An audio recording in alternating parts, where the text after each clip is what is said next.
खुलुमबाय बे समाव जोङो दिनै डक्टर आब' अनजलिनि जे एपिपि दल हाद दोलो बे दोलो दैदेननायाव दिनै आङो 22 नं दरं गाजुलि समस्तियाव आं दिनै जिबायदि रायजोनि अनसायनायखौ आङो दिनै मोनदों बिभिन्न जाति जनगोष्ठीया दिनै बे एपिपि हान्जाखौ दिनै गोबां बेबायदि अनसायदों बेखौ जों गोबां रायजोनि हाजार हाजार रायजोनि जों अनसायनायखौ दिनै जोङो मोननो हादों दिनैसिमहालागै जोङो बिभिन्न जाति जनगोष्ठीया दिनै बे दोलोखौ माने सोलायनायखौ दिनै माने बिकल्प सोलायनायखौ नागिरनानै दिनै गोबां हाजार हाजार लोब लोब रायजो राजाफ्रा बे दोलोखौ दिनै नाजावनानै लादों।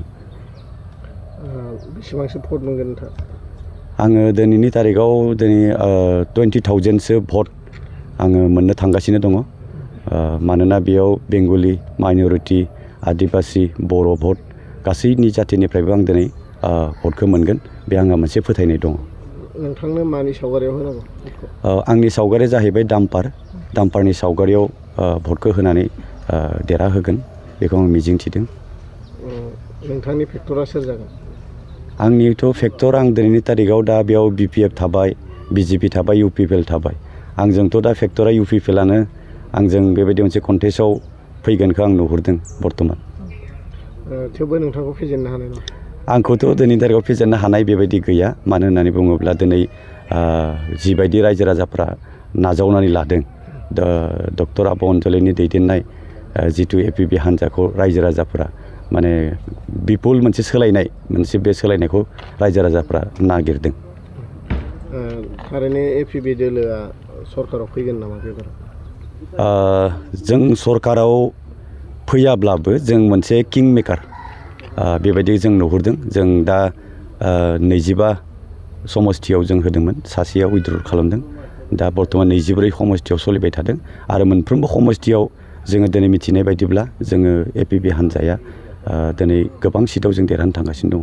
रायजो राजाया गोबां अनसायदों नोंथांमोनखौ?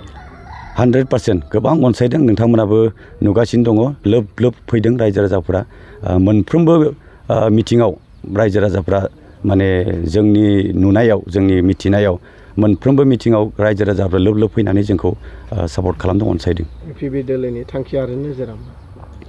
एपिपि दोलोनि नोजोर आरो थांखिया बेनो जों जिखिनि NDFBआ जिथु भारत सरकारजों जों दिनै सुक्ति खालामबाय मोनसे सान्ति सुक्ति होननानै बुंदों दा बे सान्ति सुक्तिनि गेजेरजों जोंनि मानाव गेदेर रन्जन दैमारि सारा दासिमबो जेलावनो दङ दिनै जि आसा आरो मिजिं थिनानै दिनै जोङो UPPL हान्जा बे हान्जा प्रमद बर' दैदेननाय जि UPPL बिथांमोननि सायाव जोंहा मोनसे गेदेर फोथायनाय दङमोन आरो दिनै बिथांमोना रन्जन दैमारिखौ 15 बोसोर आरो दिनै प्रमद बर' दैदेननाय सरकारा 5 बोसोर थांबाय नाथाय दिनैसिमबो रन्जन दैमारिया जेलावनो दंगासिनो दङ आरो बेनिफ्राय दिनै बिथांमोना माने BJP हान्जाजों एलायन्स सरकार जिथु खुंदोंमोन बै समाव आरो दिनै जोङो एलायन्स सरकार खुंनायनि उनाव दिनै जोंनि BTCआव जिखिनि जोंनि हा हु रैखाथि बा जोंनि थामोनथा बेखौ लानानै जिबायदि BJP हान्जाया जोंनि सायाव जि मनग्लाबनो नागिरदों जि गाग्लोबनो नागिरदों